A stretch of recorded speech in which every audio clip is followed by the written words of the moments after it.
Okay, so if you're following my advice, you're going to be watching all of these videos before you go to your campaign setup area and before you go to your ibuzzpro webinars to learn how to do voice broadcasting. But this is step one of your campaign setup area, so let's just cover here the whole issue of the phone numbers, okay?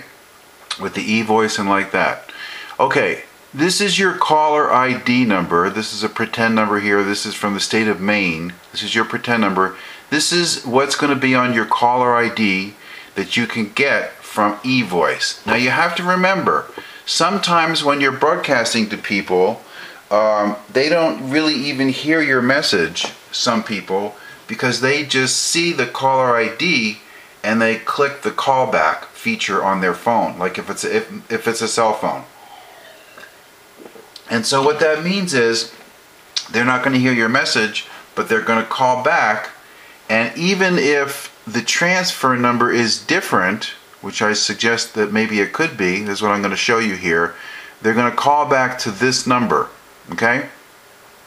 So with eVoice, you have to remember that you record a message in your eVoice. You have to record a message. You can't just leave it by itself, okay? The message that I use is, hey, this is Garrett. Listen, I'm so swamped with people who have responded to my voice broadcast. I have to use this message to take your phone number and I'll get back to you just as soon as I can. Or some variation of that. Now, the number that you put here, when they press 1, that's where they're going to go. That's exactly where they're going to go.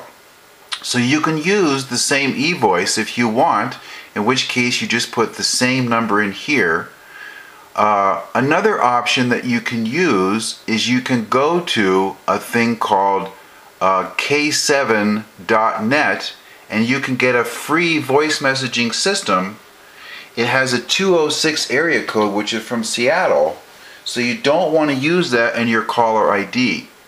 Okay, so you would want to go to, if you get a K7 number, you would want to put your phone number in here, and that's where your messages are going to go. Okay, and so you also have to make sure that you record a customized message in the K7, and I'm going to show you that in just a minute.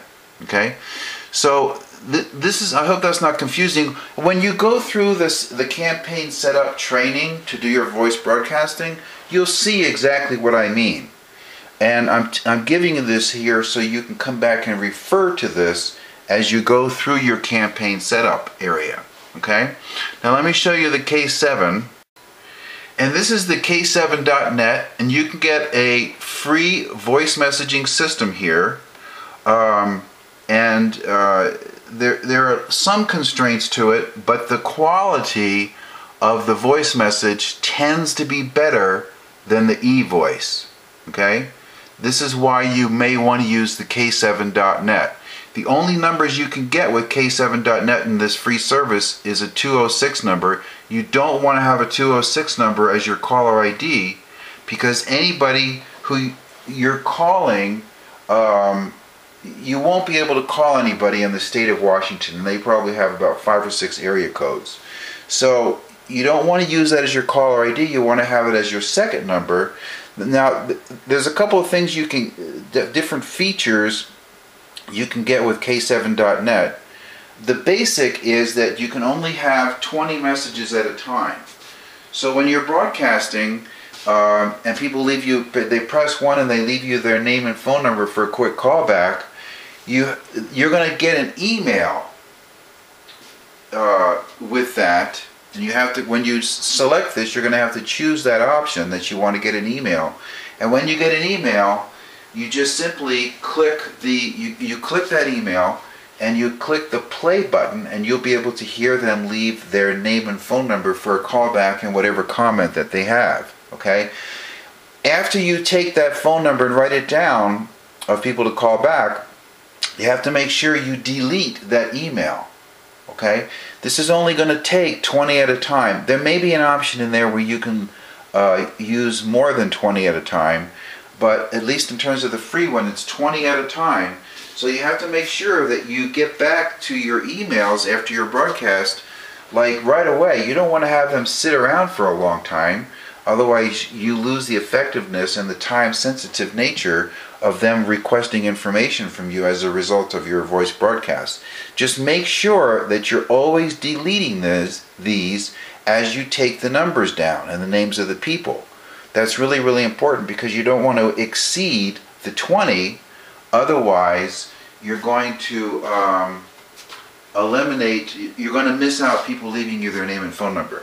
Again, you can stick with the eVoice for your caller ID and the numbers that you're being transferred, and you can get one of these to start with and record a message, and then get an eVoice and record a message and see which one you feel has better quality of audio, and if the K7.net has better quality, then use that. Just make sure that you are always maintaining your emails, messages that you get on a timely basis so that you're not missing anybody. If you feel that the eVoice, the quality is good enough, then just stick with that. Use that for your caller ID and use that for your transfer calls. Okay? Again, I'm jumping the gun here a little bit with you because I know that you haven't gone, or you shouldn't have gone, to the campaign setup area until you finish watching all the videos on this training site. But now you have this for reference, so as you're going through the training through the company webinars on how to do voice broadcasting, this will make more sense to you and you'll be able to do it exactly the way I'm suggesting that you do it. Or at least, I'm not necessarily suggesting it to you, I'm giving it to you as an option. It's your call completely. And so that's it. Okay? Bye. And this is eVoice, and it's eVoice. And you don't want to get involved with this eVoice receptionist, okay? You want to go for the eVoice Plus, or I think it's called eVoice Pro, I forget what it's called. But you just look for the one that's $4.95 a month, and your first month is free, okay? And that's the one that you want to get. And like I said, you want to select an out-of-the-way state, and you know, they have a phone number, and you can call them and ask them a question if you want, but this is pretty simple and straightforward. And you just and that's it.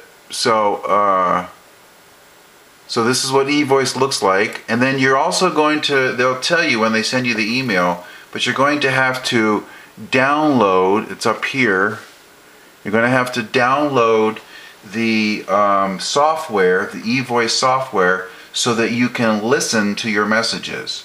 And when your messages come to you, they're going to come to you as an email. You click open the email, and you just, you got to have Windows Media Player, which I'm sure you have. But you can listen to the messages, and it's great. I love it. It's fantastic. It's a heck of a lot cheaper than $35 a month for an 800 number that you don't even really need. Okay? The main point I'm trying to make here is you don't want to go get involved with the eVoice receptionist. Okay? You don't want to get gnarled up in that thing and snarled up in that thing. It's $30 a month. It's not what we're doing here. It's not what this is all about. So when you go here, don't fall for the eVoice receptionist. Just go for the eVoice Plus or eVoice Pro, whatever it's called, and that'll work for you just fine.